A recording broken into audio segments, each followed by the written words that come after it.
Yeah, we're doing it, bro.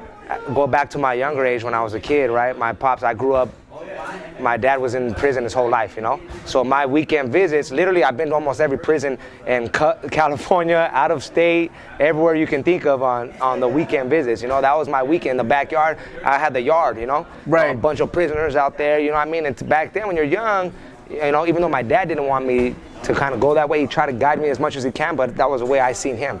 You know what I mean? So it's kind of like you get influenced in that ways, and then my uncles and my cousin, you know, you kind of just end up adapting to that lifestyle to, I don't want to say to survive, but to fit in, you know what I mean? At that time, that's my friends, those are my people around that time. So, you know, I grew up in a little different era back then, you know? Thank God for Kru Walter guiding me and never leaving me, staying with me and keeping on my ass and keeping me in the gym. I was able to grow up and become a better man. And now that I have kids, I don't want nothing to do with any of that lifestyle. I want them to understand that I don't even want them to know about that lifestyle, you know what I'm saying? Like, I don't want them to get introduced the way I was, you know, because I don't want them to feel like this is the cool thing, you know? I want them to see everything else in life with what life is really about, you know? What opportunities you really have if you make it for yourself and if you really want it. You got to want it, you know, and you got to believe. If you believe it, sky's the limit, bro. But don't you think, though, the era that we grew up in, like in the 80s and the 90s, it was almost automatic for a dude.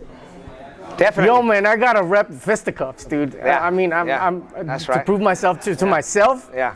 to chicks out there. Yeah. Of course, in that era, yes.